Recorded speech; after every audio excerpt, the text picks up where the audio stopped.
Catherine Bernardo update. Yan sa post ni John Vale. Ang ganda pa nga ni Catherine. Ang ganda ng hairstyle niya. Saka outfit. Yan, naka all black. And during ng Pilipinas Got Talent. Ang ganda ni Catherine.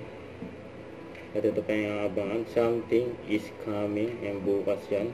And for KFC with Catherine. And sweet, salty. Tapos ito pa for Maggi ni Catherine. Commercial. Kasama rin si Mami Min, Dad Teddy, tapos Yuna. Commercial din.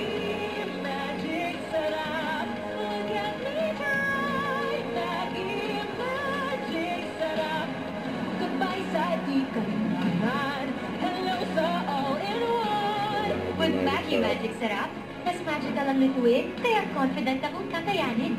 It's time to take my magic, close my eyes, and kaya naman ang pamilya, magpapa.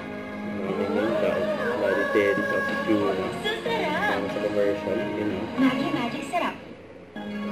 3 things to say goodbye to. Goodbye sa kaba. Goodbye sa hula-hula. Goodbye sa di kailangan. Hello sa all-in-one Maggi Magic Sarap. Yun. Saka yan pa, for Pilipinas Got Talent. And trending pa nga nung Sabado-Linggo si Catherine sa Pilipinas Got Talent. And very accommodating si Catherine sa mga fans niya. And then, don't forget to subscribe and click the notification bell for more update. This is Sweet Charlie Atrium Live. Stay tuned for more videos. See ya.